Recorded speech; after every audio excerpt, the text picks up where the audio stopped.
your time has expired. Now welcome to Parliamentary debate section in Japan-US exchange debate 2017.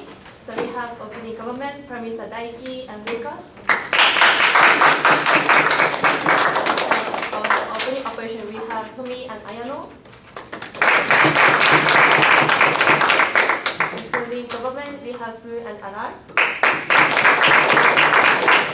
And opening operation we have Naoya and Allison. So motion of today's debate is the subject from refugees citizenship. So first of all, I have to welcome Prime Minister's speech to your case within 2 minutes. Kephart.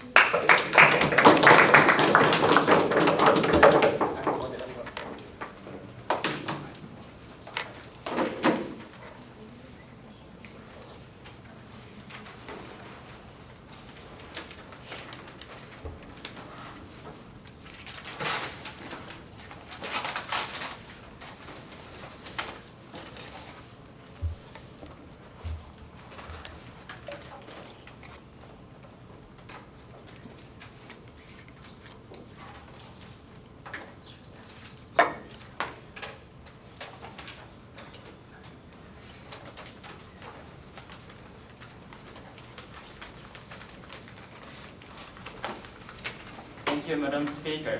So you might think that if we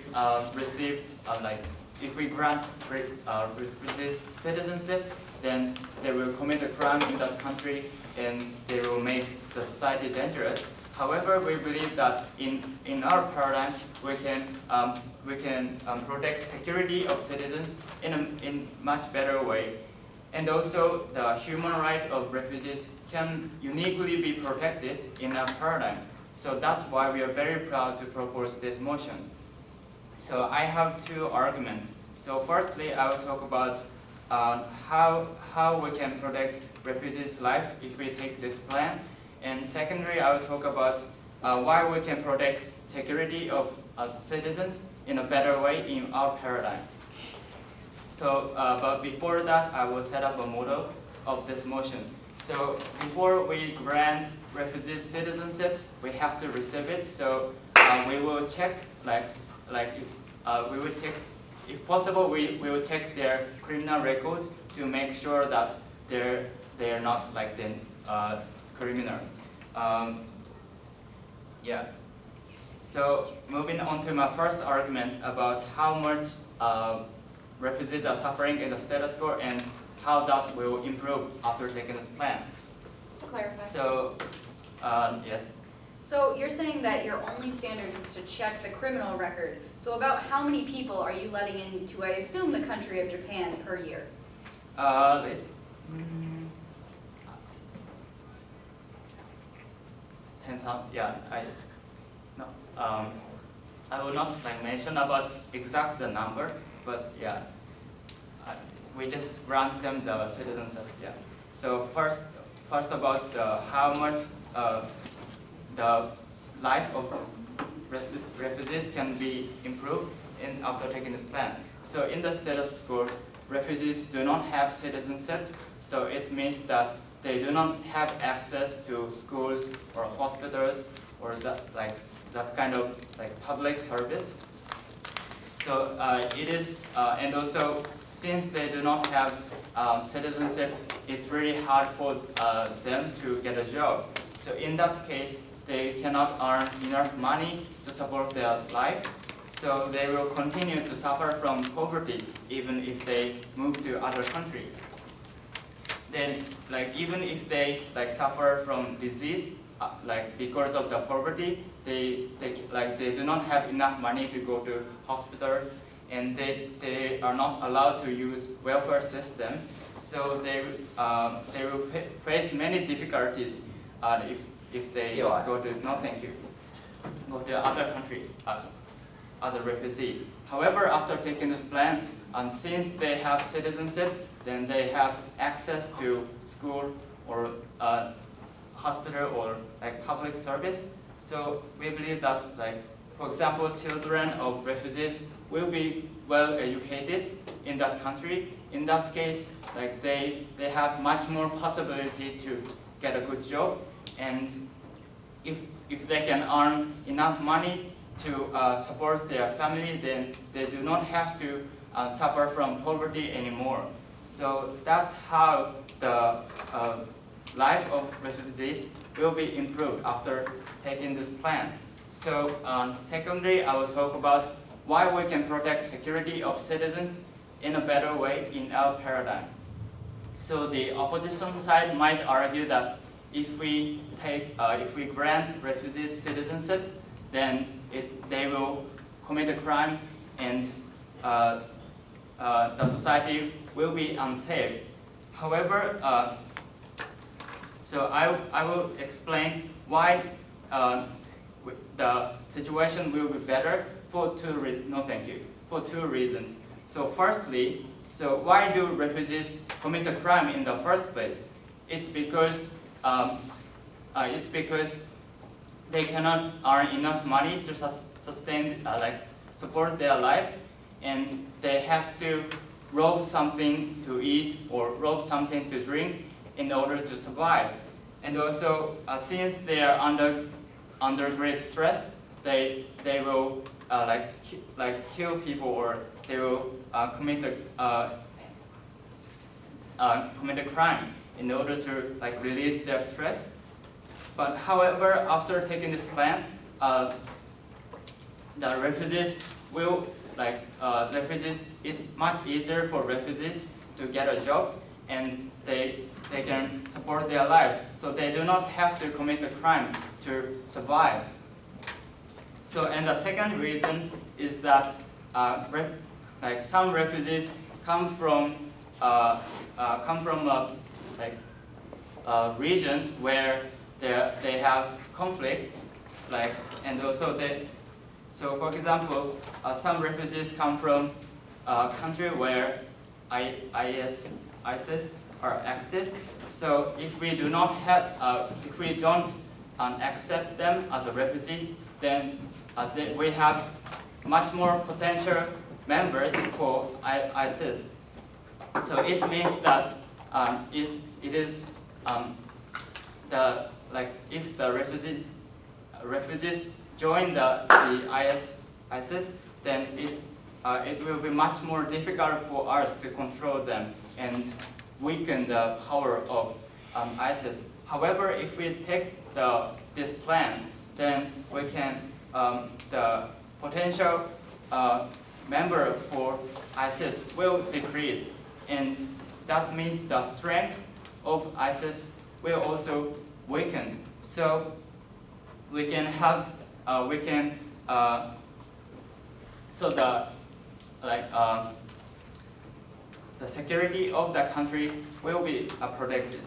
So for these two reasons, we believe that we can protect security of citizens in much better way. So so if we grant refugees citizenship, then they do not have to suffer from poverty anymore, because it's much easier for them to get a job, and they can earn enough money, which will prevent criminal in that country. And that's why we are very proud to propose this motion. Thank you.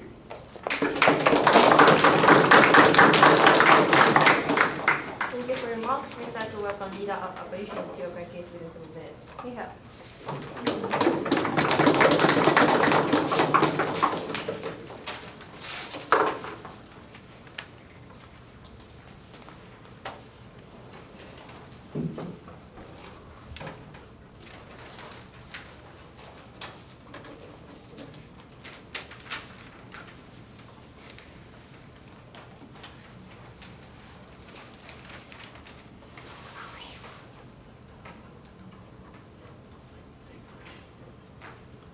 Thank you, Madam Speaker. So today, well, the Prime Minister didn't say much about their motto, right? Well, I would like to first try and tell you something about their motto, which is kind of fishy. And then I would like to move on to what is wrong with their side and what we're going to say about their side. And then we're going to tell you two arguments, which is mainly argument one, just giving citizenship doesn't solve anything at all to begin with. And argument two, we do need social security for reasons, and there are reasons why other countries are not taking in refugees that readily. So, first of all, I'll tell you something about their model, right? So first, about their model, their workability have a lot of problems to begin with, right? They only check criminal records. Well, one, does it tell anything about themselves, about those citizens? Because as far as I know, that those terror that happened in England, Germany, France, and Iran, they didn't really have those kind of records to begin with. Not all of them have those records, right? And also, in their workability, you cannot really tell whether you'll be giving those refugees an instant citizenship, or you will give the future people citizenship, or you will give every single person who comes a citizenship, right? In that kind of case, are we going to say that, oh, Japan is going to give citizenship, then are they going to give citizenship to every single person in Japan, plus people who will come to Japan, right? So we cannot tell anything about that, which is very harmful and very, very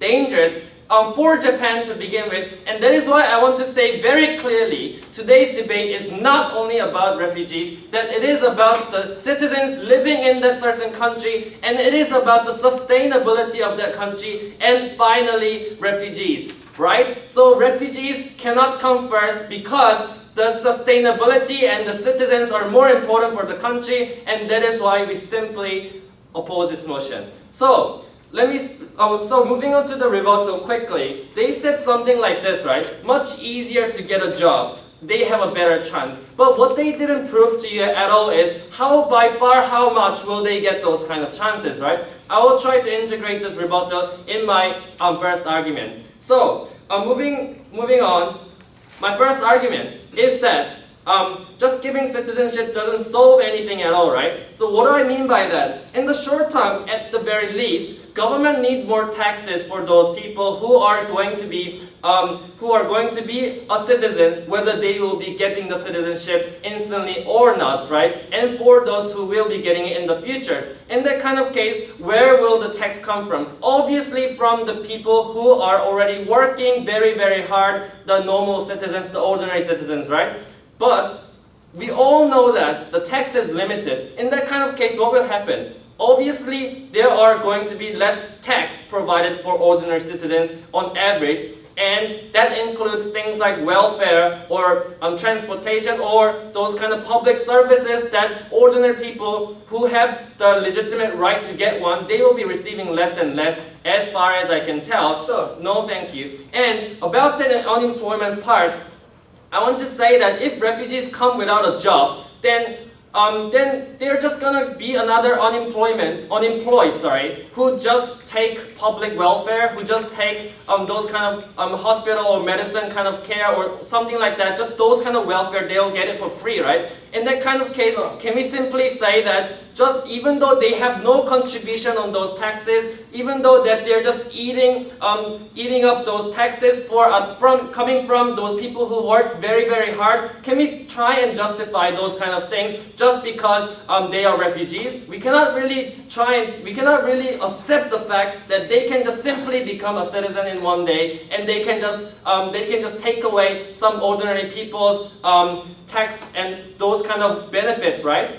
Yes. I just want to make this debate clear. Are you opposing the refugees themselves, or are you opposing the refugees to get a citizenship? I'm obviously trying to not have these refugees get these kind of citizenships so fast, and that is one thing. And another thing, we are trying to oppose the fact that they're going to come in so much at a time, right? So we're trying to say, we do understand the fact that refugees, maybe they don't have skills, maybe they cannot speak at all of those certain languages, maybe they don't have money, they don't have a place to go, but still, it doesn't change the fact that a nation will be in danger just because of the fact that we give a citizenship, right? Why can't we just let them use their skills, or why can't we just let them try and come to this country to be competitive just like other citizens, right? Well, in the first place, they didn't have those kind of rights to have the same rights with the normal citizens anyway. So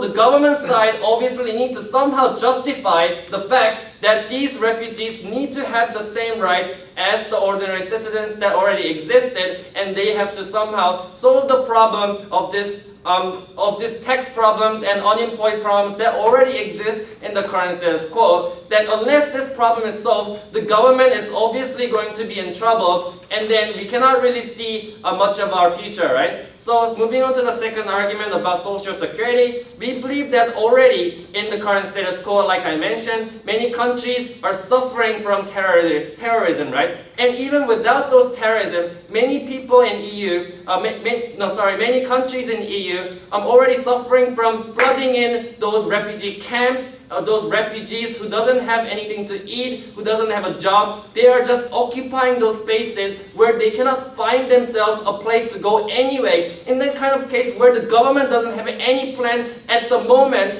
like our Prime Minister, in that kind of case, what can we expect the refugees can do, right? Unless the government tries to guide them step by step or something, or slowly, bit by bit, where they can adjust to a certain place and then get a citizenship, we cannot really justify, or we cannot really say that these refugees will survive anyway. So what is the point in giving them citizenship straight away, right? And moving on, after that, we want to say just quickly that there will be two possible conflicts that will arise that the government have to somehow solve. Is that the government and the original citizens will have a conflict to begin with, because obviously the original citizens have some kind of social norm about this terrorism or this anxiety that these refugees will bring. In that kind of case, obviously the original citizens will not want these kind of people to come, right? Then the government have to try and bring out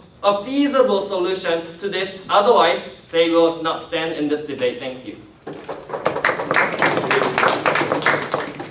you for your speech. Excited to welcome Deputy Prime Minister to present your case for this.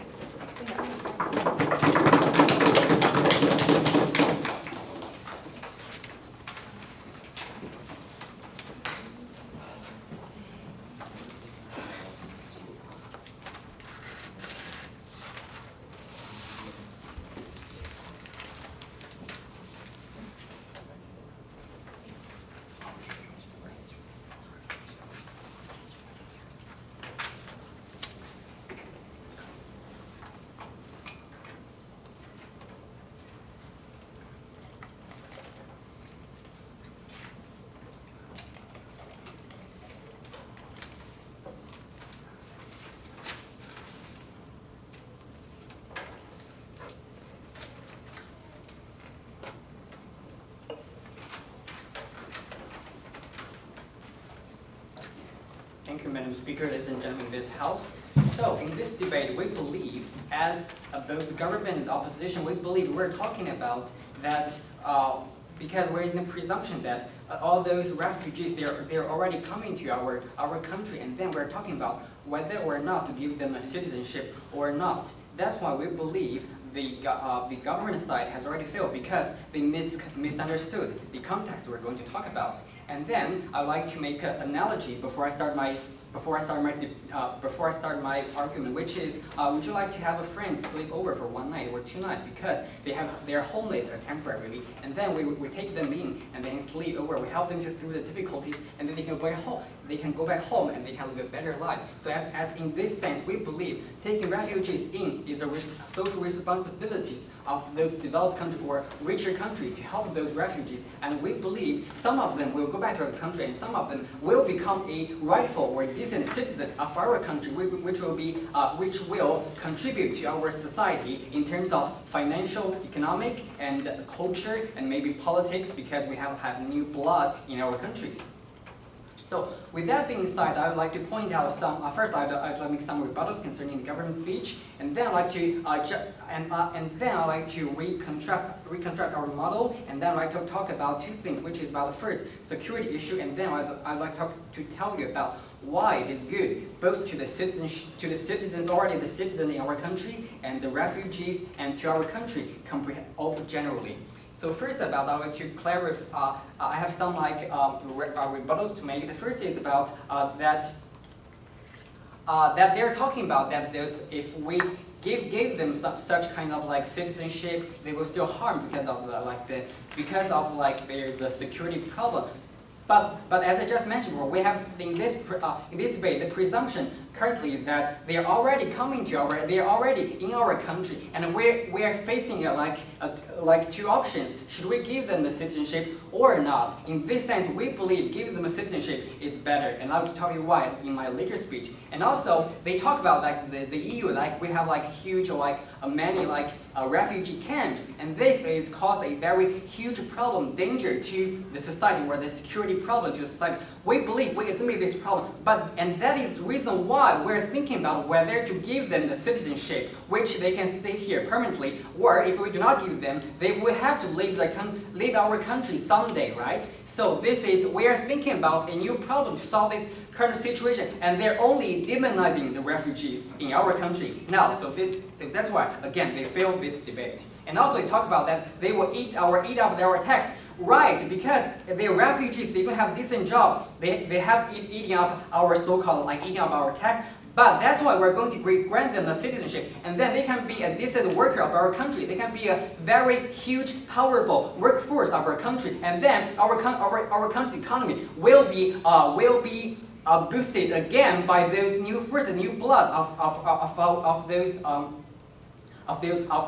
those new citizens of our country, which are formal refugees. So these are some rebuttals concerning some response concerning their previous speech. And then I'd like to clarify our model. So our Prime Minister only mentioned as example saying we're going to check their criminal record, and this is not the only one. We're also going to check about their relations with others and something else in this sense to make sure that this person is safe in the first place as a refugee. And under these premises, we're going to make sure that they can be a decent citizens of our country. So this is a clarification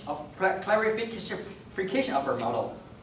So next I'll talk about the security issues, and then I'll talk about why it is good to our country, to our citizens, and to the refugees. So in the first place, we believe those refugees who came to our country are good in the first place. Why that? Because as we can see, when they were most of them currently we're talking about some no thank you.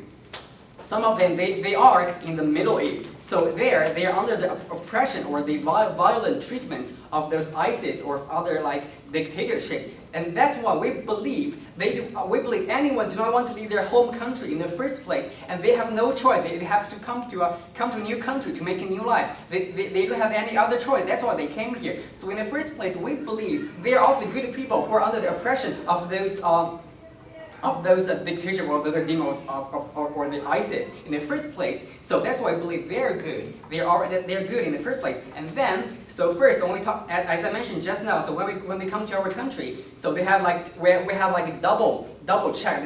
Why that? In the first place, when they come to our country like Japan, we have a very strict censorship or something to check that they do have a criminal background or other bad background. No, thank you. Or at the very really bad background, and then this is the first level of this check. And then, as mentioned, why will we ensure the security is because in the second level, in the first we have a strict censorship, and then in the second level, so once they want to become from a refugee to a citizenship, we have another censor or a check of their background to make sure that they are not only a qualified refugee, they're also a qualified citizen, right? So in this sense, we believe those citizenship, those newly become new citizens will be a decent and safe force of our country, and it's a new blood. Yes. Last year, Japan only accepted 32 refugees total. Why are you advocating for citizenship instead of an asylum program? Why can't you let your friend that stays on your couch for a night or two just go back home? Why citizenship? Exactly. So you mentioned the number 33, right? So in the first place, 33 is a very small number. This is not a huge threat to our country, right? So under this sense, and only some of them will become the citizen of our country. So the security problem is not an issue in this paradigm, right? So it's a so small number. And last, I'd like to tell you about why it is good to the country, to the citizens, and to the refugees. As I mentioned in the first place, refugees are under oppression, and even though they come to our country, they're living in a very small camp, and they're under discrimination by others, by the local people. So they're living a really bad life, and that's why this will cause a potential crime. And if they become the citizen of our country, they will lead a better life. They have an access to the public welfare system, and they can live a better life. And that's why they can become a force. They can become decent workforce of our country, which is good to our country because we're now in the shortage of labor. And once we have those new laborers, workforce working for us, this will be also very good to our country in terms of the financial, and also we can add in some new diversities of culture and economy. And that's why we are proud. What do we do? We're really we're proud to oppose. Thank you. Next time we have done digital operation. Kephart.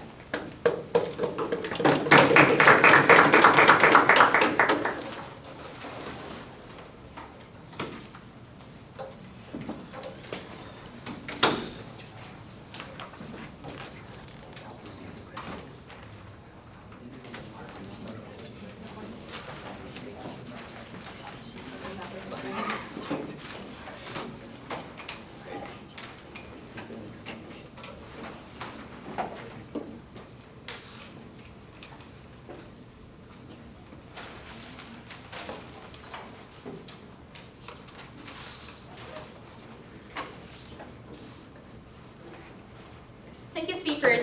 In the first phrase, I want to ask the government side, what is the citizenship are you talking, and also what kind of benefit can both sides, original citizen and refugee can get, and also citizenship accompany the obligation. They after they get the citizenship, they also need to pay the tax and also following the old rules in these countries. Don't forget this point. And also, government said that they can go if they become the citizenship. Suddenly they can go to the hospital and also they can get the public service and so forth. But in the first place, they don't have any enough money, and also they don't have stable jobs. But even if they can get those kind of things, welfare, and also even if we can pay the all welfare to the all refugees, but refugees come to the our countries suddenly, and also so many caused by so many refugees start getting the welfare at the same time. What will happen? Japan surely bankrupt. There is no social security. We just increase the number of refugees. Why we need to do the make a same mistake again and again? So we should not take this motion. And also we need to look at I want to look at what they said, that they failed to mention how they will solve the unemployment problem. Often government today simply think they will get a job simply by becoming a citizen, but it is not true. As I said before, they cannot speak our country's language, and also they don't have any knowledge about our country, and also they cannot like that. And also they said refugees are good and refugees are people. We admit they are people, yeah, but no basis. Even if they don't have a criminal record, how can we guarantee hungry and unemployed will not make any crimes, no security anymore in our countries? What our uniqueness is, we want to just see we need to consider all people in this countries, like Japanese citizen and also the refugee. But what we are saying, what we can say is Japanese can get their own way to save the refugees. So and let me think about the after taking this round. Yes. Could you be more specific about how in other way can help those refugees? I will explain later. It's okay. And I can say that status quo is enough. They develop knowledge, then become the proper citizens. So let me talk about after taking this France. After taking this France, we have two more conflict in our countries. First one is the government versus the original citizens. Japanese government versus Japanese citizens. After taking this France, Japanese government just invite refugees by giving citizenship. We cannot expect how many people will come, how much money we have to spend for them.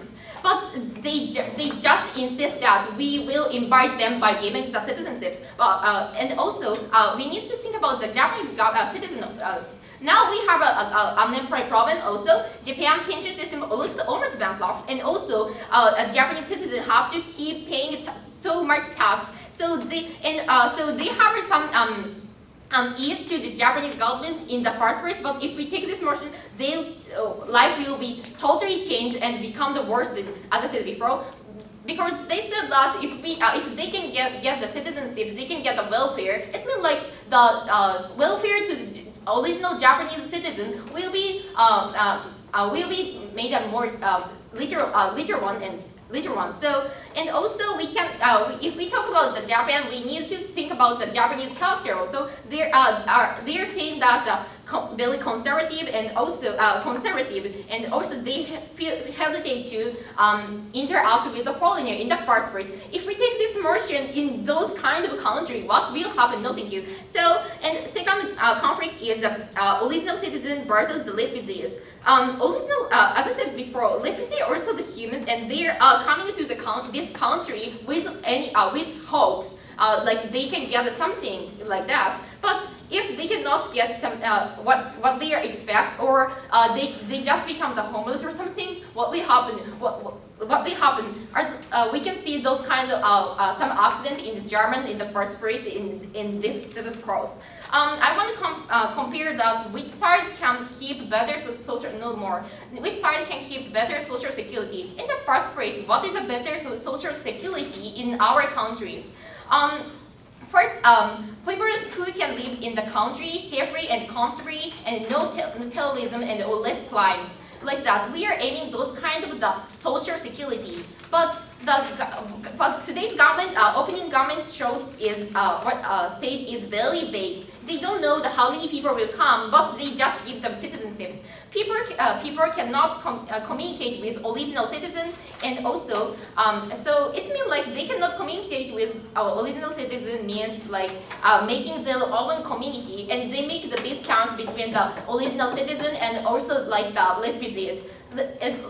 So we can expect those kind of things easily. To think about this point, we should take our own way to support the refugees. Now, like giving the money, and also like checking them, and after that, after we know that they can be integrated our society, we can just invite them. And also now Japan provides some stuff to their refugee camp and something like that. So what we want to say is that we should consider all people in Japan are the governments. So what our uniqueness is just they're considering all people which connected to these issues. So that's why opposition consists that insists so many times just giving the citizenship doesn't solve anything. We just make a conflict in our society, as I said before, like the government versus the original citizen and the original citizen versus the refugees. Even if we just give the citizenship and invite refugees, we just make a distance between the original citizen and refugees, and they can start the battle each other, and they cannot talk by themselves. They cannot negotiate anything about it. So like that. So we can expect those kind of crucial situation very easy. Why do we have to need this front in this society? And now we can. So we just brought opposing this motion. Thank you for listening. Thank you very much. Next time to welcome member of government to deliver your speeches.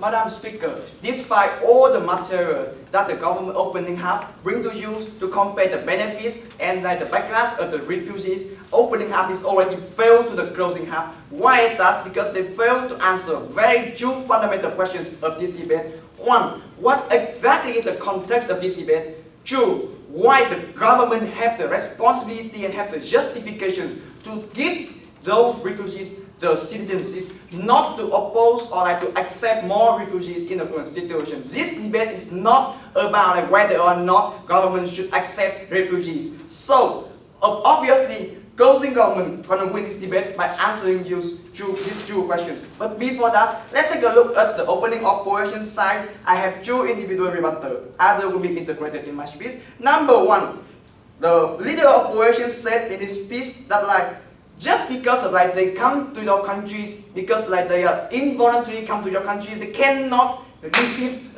normal citizens, right? That's totally discrimination to that kind of people. I highly recommend opening operations to come home and well check yourself, your moral obligations again, because your arguments, it's just because that kind of people come to this kind of country because they cannot go anywhere. That's why they cannot receive human right to voice out, human right to to receive other kind of welfare system in the first place. So that's principally wrong in this debate. But number two, you talk about the backlash, you talk about the conflict between government and refugees. We talk about the conflicts between the original citizens and refugees. But we can apply this kind of mechanisms to the immigrants in the current situations as well. We also have this kind of conflict with the immigrants as well. Why we don't oppose the immigrants? We only oppose the refugees in the first place, because the question here is even if we take all of your materials, the government themselves have to compare and think which kind of policies gonna bring benefit for them in the long term. That's why now even Japanese government is actively receiving immigrants. So we don't think that refugees is anything different from those immigrants in the first place. So that's why even if you got this kind of backlash, considering the long-term benefits, still we take these policies. So, moving to our point, 2 points. Number one, what is exactly the context of the debate? It is not about Japan. The context of this debate is about the countries who already received refugees in a large number, as the opening government already said to you. When you come to that kind of context, the questions and the burden of proof for the government bench is whether or not we just keep the status quo for them, or we can grant them the better situations, and why we can't grant them the better situations. So our model for that is very simple. We consider that kind of refugee is similar to the immigrants, which means that they can have the right to apply for the citizenship. They have to pass the test, and they have to do everything just the same with the immigrant. They have the right to apply for that. No, thank you. So that is the context that we are debating about, not the narrowing down context of Japan's other opening operations bring out for use. Given you that context, why government have the moral obligations to do that? We have 3 main points here. Number one, why the current situation is unjust. It is not about whether or not they can get the jobs, or it's not about whether or not that kind of thing harm for the citizens. Closing government see that is very principle. When you come to that country later, when you come to that countries as the refugees, you are being treated as the second-class citizens. And you come to that country to work for that, to pay tax, but you don't have the right to vote, you don't have the right to bring out your own expressions. And more than that, the worst thing is that you cannot opt out. That the immigrant comes, and for a long time, if they stay in Japan or they stay in European countries, they have the right to grant the citizenship. But refugees doesn't. Refugees stay to those countries and they're just living as the second-class citizens forever. So we say it that is very principally unjust in this debate. Opening, do you have anything? Okay, so closing. To clarify, 5 speeches in, you're telling me you're remodeling the debate, so now it's not just Japan, but it's any country? Don't you think that's a little knifey? The opening government in the first place doesn't mention anything about that exclusively only in Japan. They mention basically the case coming from the European countries, but what operations are doing here, they're trying to narrow down that kind of thing only to Japan. So you need to prove why only Japan, because not only Japan receive refugees in the current situation, right? Germany, other European as well. So end of that POI. More than that, what we're saying here that like they cannot opt out of like being just like a second class citizenship. That is the principle wrong in that kind of things. Why that is the moral obligations for the government to grant them that kind of thing? Because if they stay long enough in Japan, or they can stay long enough in that kind of countries, obviously they contribute something to your own countries. They can work as a labor force, or they can actually bring innovative, they have potential. They are human beings. They have potential to bring new ideas to your own countries, to like contribute to that's their own countries. You saying that like maybe like welfare gonna cost for them, that's fine. That can be considered as an investment for them, so that they can contribute and like can make more benefit for your own countries in the long term. That's why now Japanese people bring a lot of money to like invite immigrants in the first place. Same analysis for the refugees in the first place. So like that's why no thank you. So like that's why. What is the clear distinguish between closing government and opening government is that like we don't consider about like the clear harm. We consider about the very principal case. That is they are being just normal citizens. Number two, they have potentials in both good way and bad way. They have potentials like to contribute for the whole society, and they also have potential to become a terrorism. Why that? Because they are being discriminated in your own society. They are being hated, they are being marginalized by that kind of citizens. Because now they don't have the legal right. Even if like after granted citizenship, to some extent they still keep being discriminated. But now they have the right to voice out. They have the right to go to the court and sue the people who actually insulting you, insulting them in the first place. So very principally, granting them that kind of thing to make sure like the potential of them will not go to the bad way, but rather than they go to the good way, which is like they contribute more and have to incentivize to contribute more for that society in the first place. But last but not least, what is more important and why government have to do that? Because it's about the next generations. When you consider what we should teach for our own children, should we teach them that like we just physically accept some kind of people who are now vulnerable, or we teach them that we have fully accept them and like welcome them with an open hand and like give them all chance as a normal humans in the first place? Ask yourself the questions. You're totally gonna vote for the closing governments. Thank you.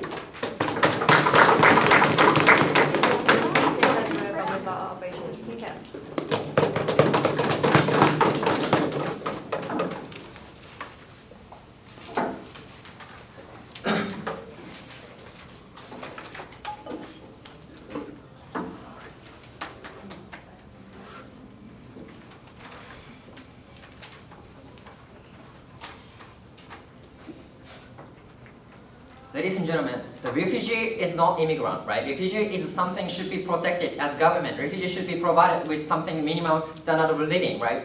Even they have no capacities, even they have no ability to do. Having that, two clarifications exist. Firstly, how we treat them, right? Of course, we cannot provide them the very warm or perfect, convenient services, but still, we already guarantee the minimum standard of living for them.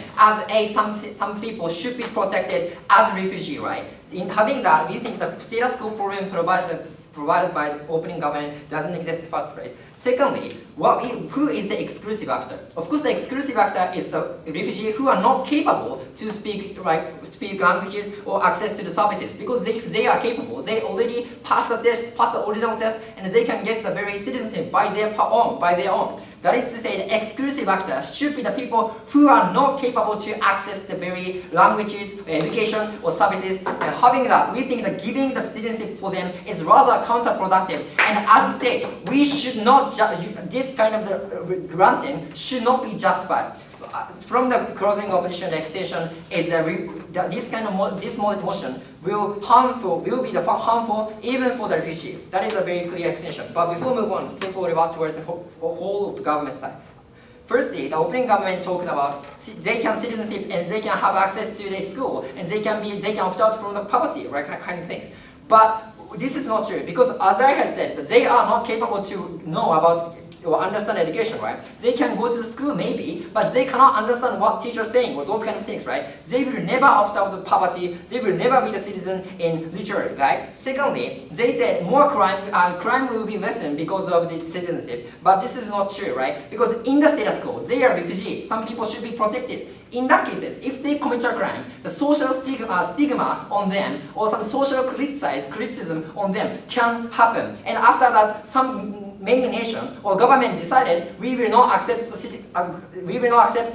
refugee anymore, or those kind of things can be happen. That is the reason why there are some deterrents for the refugees not to commit a crime. But after taking this plan, they will be citizens, right? Even they have committed a crime, there are no effect on the refugees, right? Governmental policy. In that cases, there are no deterrence power, and rather we think that they have the incentive to commit a crime. Why is that? For example, in Japan, homeless people actively, deliberately commit a crime, because they think the prison is the more comfortable than the homeless, right? Same logic will apply to the refugees, right? Some refugees fail to have the home and have to access to the food. Then they will commit a crime and they will be arrested. They will go into the prison, and they think this is a better than this the current living. No thank you. This kind of very malicious intention can be happen.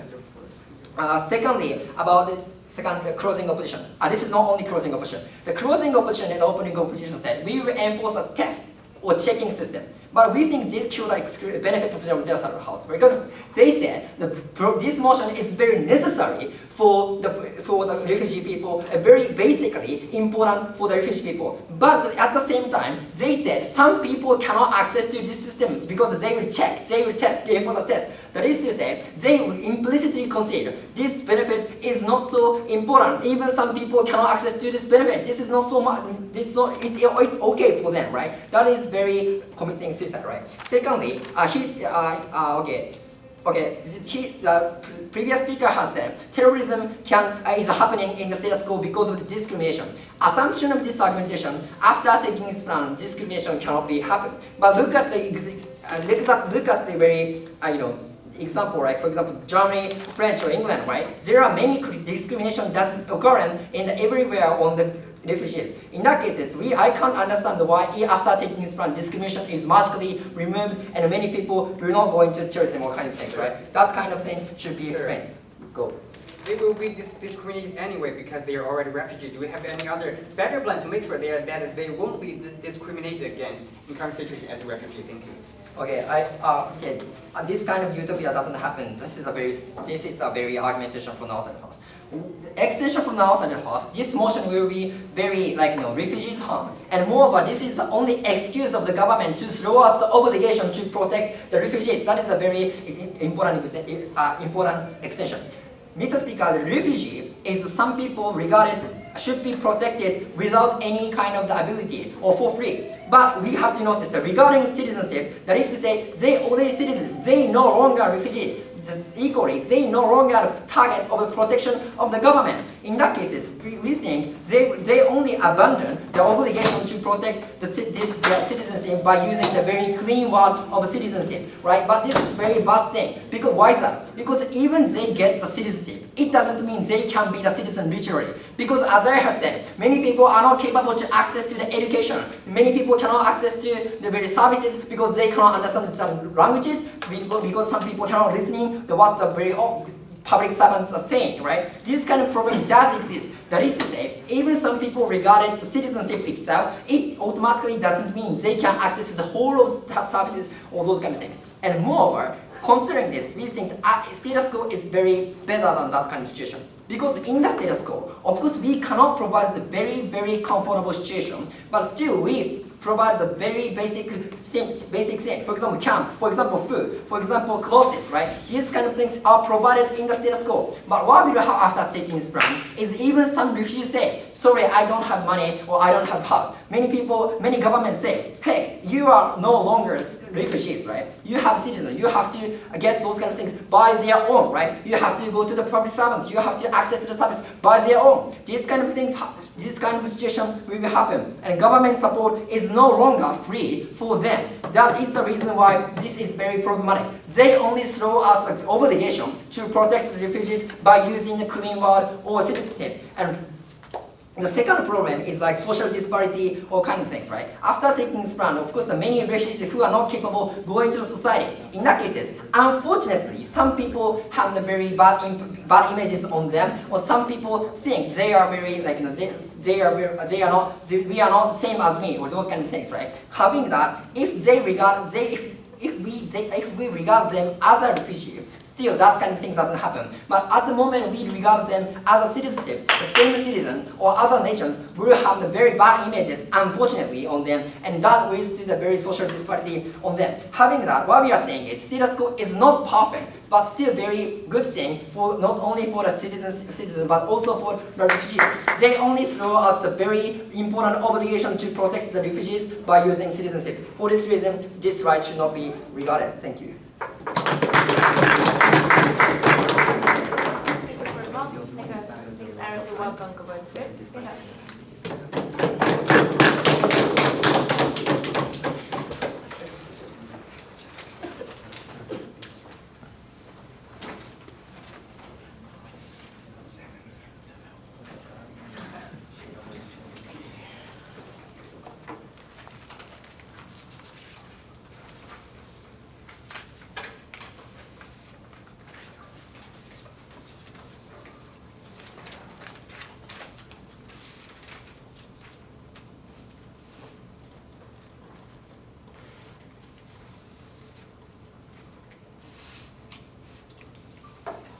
Because the moral character of one dying man is more valuable than the selfish and destructive character of 100 thriving citizens, this House would give refugees citizenship.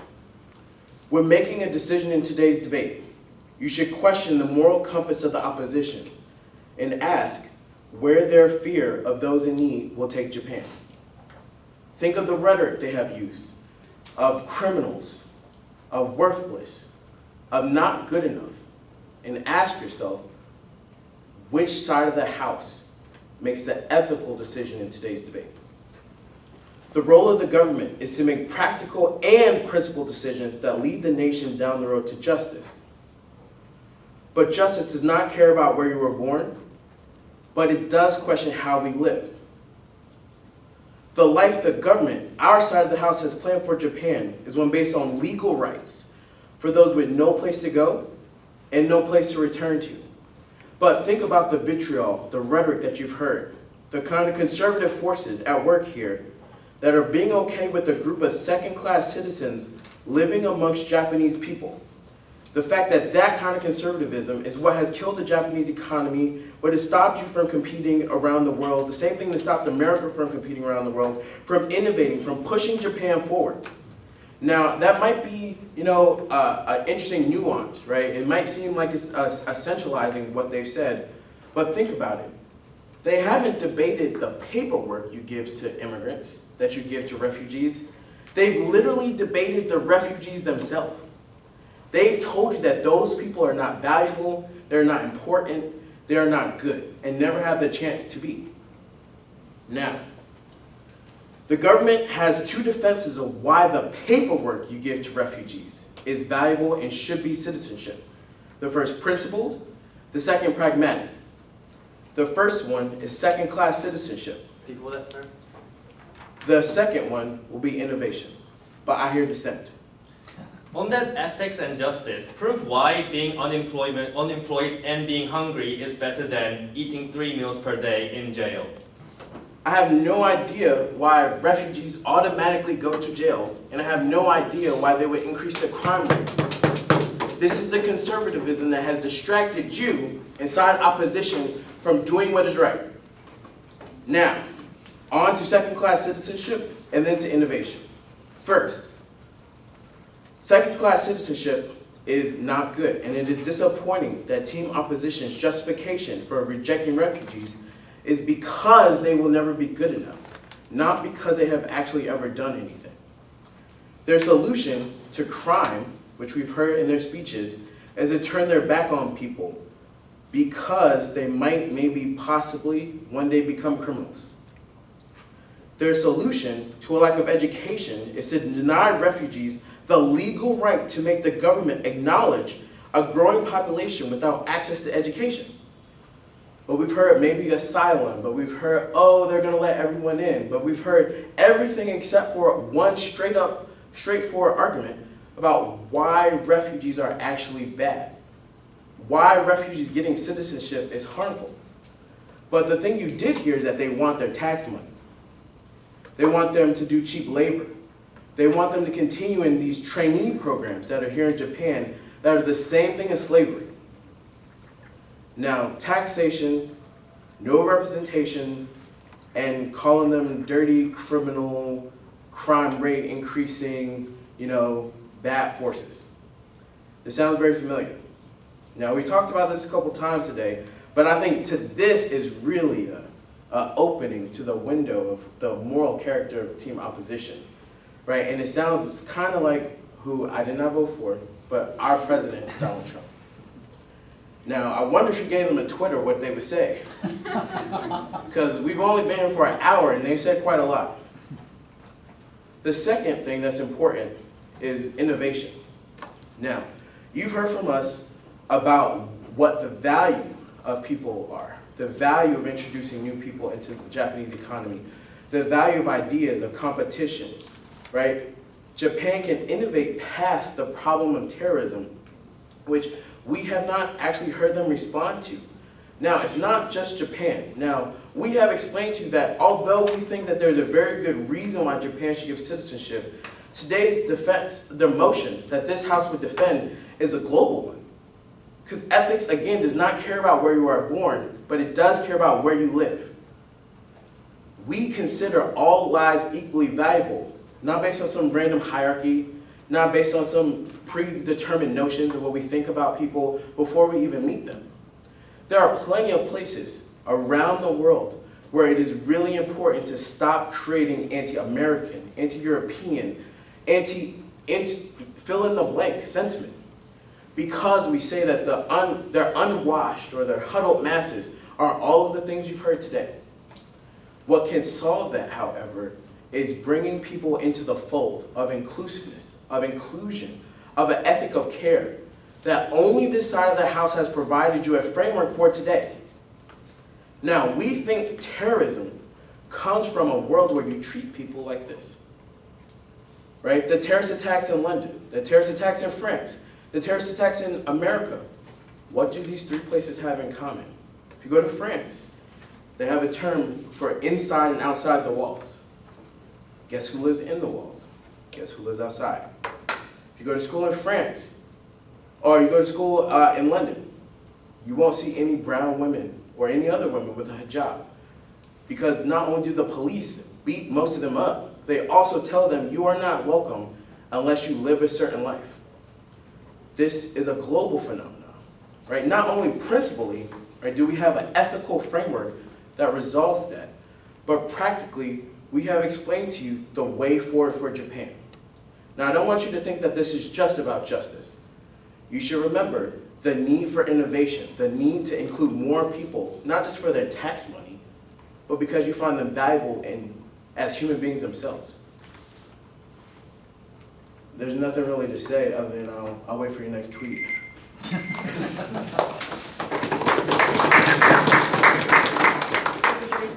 Back to welcome Operation Rip to conclude his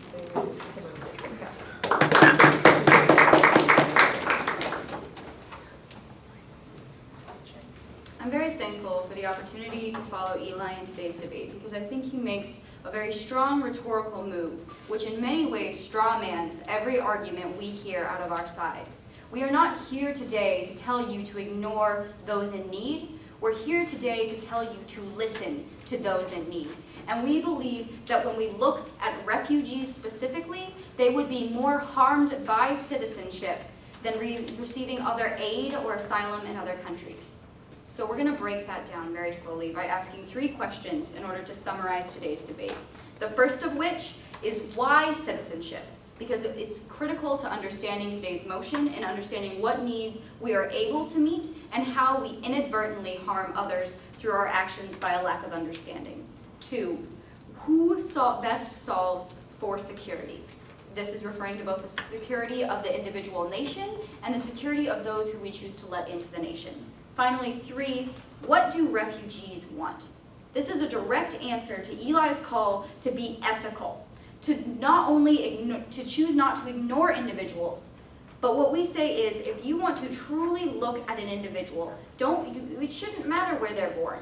But what should matter the most is choosing to listen to their voice. And if their voice says, we don't need citizenship, we just need a place to stay, we just need a couch to sleep on, we just need food and services, then you should give that to them instead of creating an opportunity, not yet, instead of creating an opportunity that would cause societal backlash so that these same people are further demonized.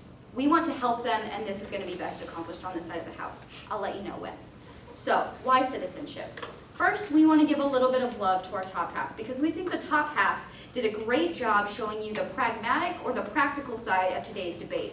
They directly answer the two arguments coming out of the opening government, which is this idea of social access and how individuals need these programs. First, they show us that these programs can be accessed to non-citizens, which is currently what's happening in many other places. But secondly, they show us that the added stress of giving citizenship to all of these individuals would make it so that not only could these refugees not receive proper access to social goods like healthcare, education, food assistance, etc., but it would make it so that Japanese citizens would not be able to receive the same amount of care too, because it would tank the economy in ways that are simply not sustainable.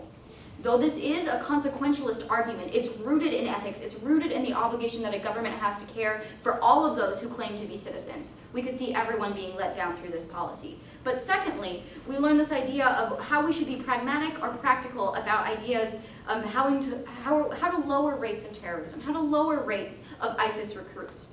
What we get, though, out of our top half is that when individuals are angry that their government can no longer provide services that are guaranteed to these individuals, we see that this is how social disparity is created, which is what my partner tells you.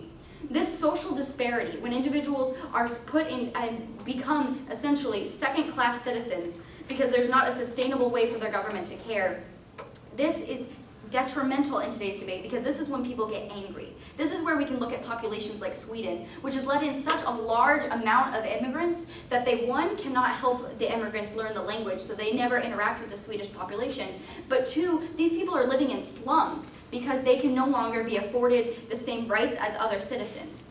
This means that this is when people get angry, that this is how terrorism begins to bubble up and grow because it's grounded in a difference. It's grounded in what is believed and perceived to be racism. We think that this is important to look at in today's debate. But secondly, this launches into our argument about who solves for security, right? Before I continue, Eli? When did you take a poll of refugees and hear that they would rather be in Syria being bombed than in the ghetto? We're not telling them that they have to go back to Syria. We're saying that you can offer asylum in a country and offer them certain social goods without saying you need to become a citizen. Look at the Zainichi, the Korean population that's been here since 1945 in Japan that doesn't want to become citizens because they don't want to give up their dual citizenship. Instead, they want to be able to access social goods. They still pay taxes, but they don't want to be coerced into taking a citizenship that they don't want. Don't create this false dichotomy that takes away the voices of those who are most individual, or those individuals who are hurting the most. That's what we're saying. So who solves for security? What CG shows you is, what CG shows you is the potential of individuals. They can be great assets to society, but when we overburden a system, we create this social disparity. This social disparity makes people angry. We can't pretend that just when you grant someone citizenship paperwork that they suddenly understand the language, that they can receive the same high-powered jobs. If you don't know the language, you go to a low-skilled job. You make less money. You live in a less nice neighborhood. You live in that slum. Slums like this are existing in the US. They exist across Europe. We don't want them to exist in Japan. Because if we do this, we only continue a cycle of poverty that, again, harms these individuals. We don't think that the government should dole out paperwork and write a blank check for promises they can't keep. We think that granting asylum in the short term means that they can best provide financially in order to get these people back on their feet so they can go where they want to go, not be coerced into taking a position or taking a citizenship that they maybe don't want. So finally, that leads us into my last question. What do refugees want? Because we think that this is the only way to ethically address this question. We believe that a society that inadvertently creates second-class citizens through a program that can no longer provide for their citizens, that allows for social disparity to exist, we think we have to listen to these people that are asking for help. We're thinking they're not asking for citizenship, right? I mean, the 32 people that were granted citizenship and that were willing to play by the harsh standards of what it means to be Japanese and want to integrate into that culture, great, that's fine. But for the rest of the masses, they just want a place to stay.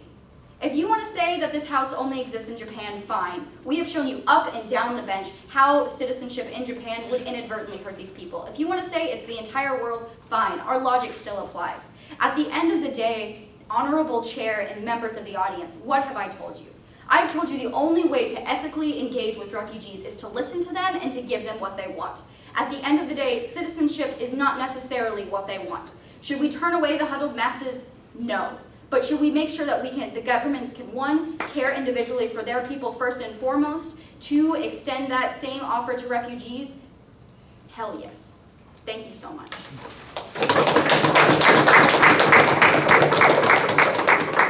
Thank you for your speech. Thank you for your cooperation.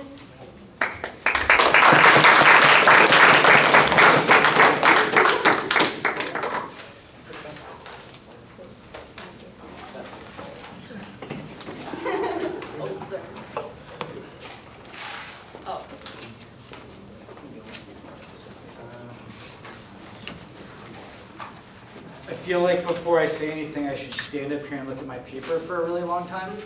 Because that seemed to be what everyone did at the start of a VP speech. I feel out of place by speaking right away.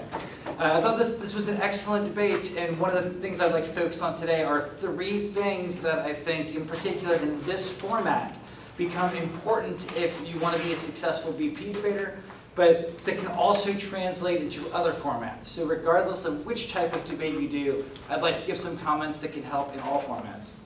The first is what we saw in today's debate is the importance of definition and of explaining your reasoning. And this is especially important in parliamentary style debates or in British Parliament, because we saw in today's debate, was this debate about global refugees or was it about Japanese refugees?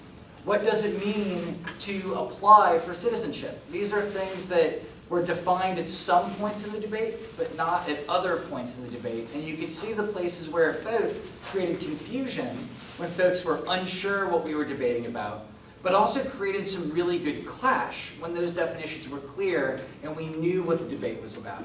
So things like, what is a refugee? What qualifies, is it someone that applies for a refugee? Is someone who is a refugee the same as an immigrant? What makes them different? What is the nature and purpose of asylum? These are all some ways to think about how to define an argument, because the way that we define refugee, the way that we define this house in this particular motion, the way that we define grant citizenship, is it give them access to the same process of citizens, or is it to grant that citizenship immediately? These make the debate very different, and that becomes very important for the top half to make sure to establish that. And similarly, for the bottom half, it becomes really important to develop reasoning, to make sure that not only are they making their own arguments, but they are extending and evolving the arguments from the top half. And that's true in all formats of debate, but it's especially true in British parliamentary debate, where the debaters need to say, this is what our top half did, now here's how we are making that a little bit better, here's why that is good. Because if it seems too different or too distinct, then it's not the side of the House that's making an argument, it becomes the individual speaker. So part of the importance of role fulfillment in British Parliament is to make sure you're developing earlier arguments in addition to making your own. And that's true in all formats. If you're giving your final rebuttal, it is important to extend arguments that your partner has made.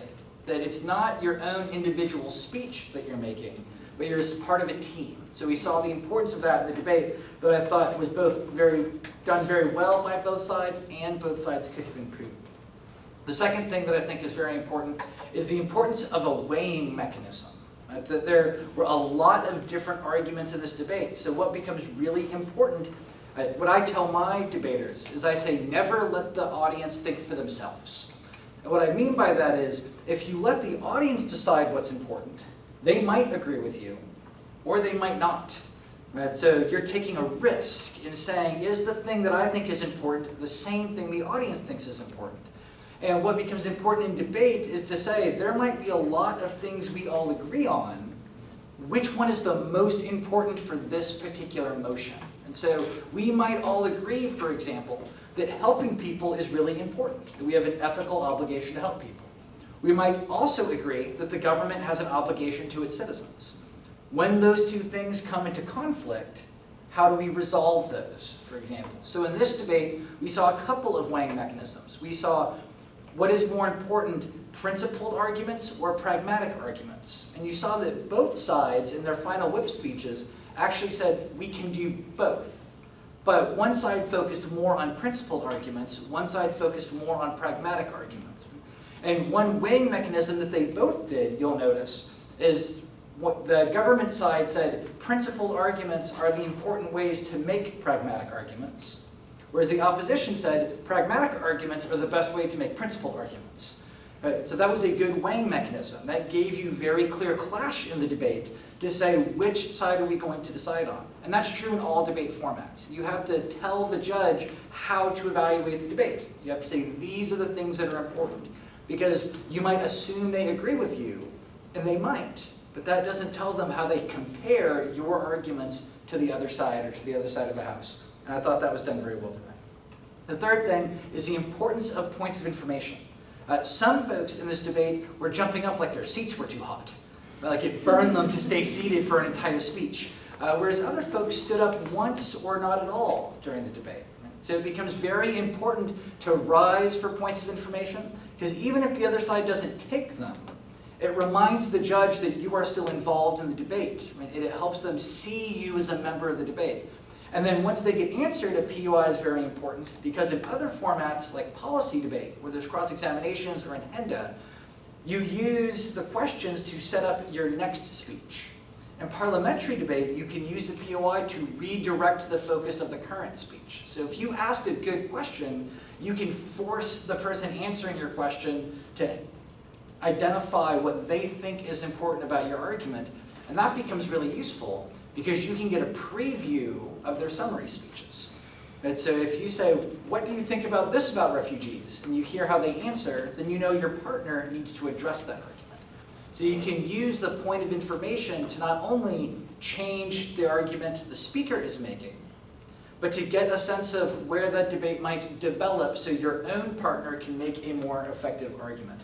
And I thought that was done really well a couple of times in this debate, where there were very strategic points that said, is this debate about the refugees themselves? Or is this debate about the granting of citizenship to the refugees? Yes, you have this good policy, but if you can't help these people, what good is your empty ethical action? So the POI also keeps your arguments in the mind of the judges, and then it helps you do those other things more effectively. It helps you give a good weighing mechanism, and it also helps you establish the reasons for why you should win the debate at the end. So with that, I think we should give everyone another round of applause for their outstanding British parliamentary debate. Thank you so much for coming out to join us today.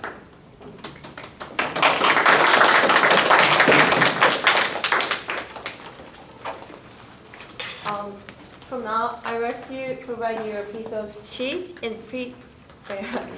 please write down the best team you think and best debater you think. And opening government and opening opposition, closing government and closing opposition. So the best team and the best speaker. How about the best speaker? Yeah, for best team and best speaker. Just one. Just one.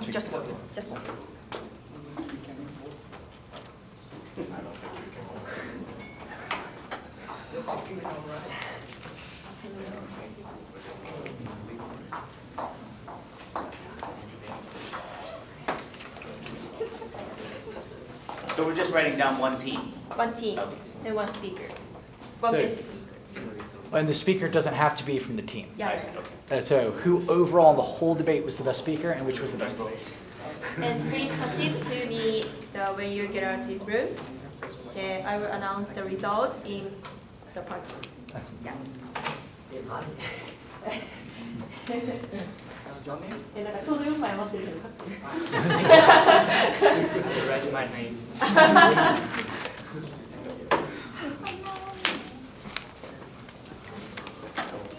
Okay, let me officially close the event.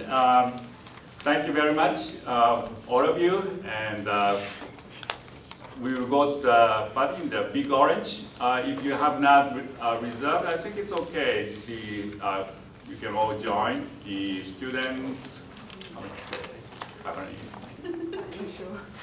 First, student 500 yen, faculty members and other people 3,000. Debaters are free. Did I say that? Oh. Yes. Okay, so it's already past 8. So please go to the Big Orange. Someone can meet people. じゃあマッチガイド役なんか名前バス停の前に Big Orange. 昭和バスで乗り上げた時に降りるとこの電車置き場のこっち Just behind center one, there's like a circle thing. 俺らが1年生の時に黒化処理場やつ何やつ黒化処理場あ、そうそうそうそう。ありがとうございます。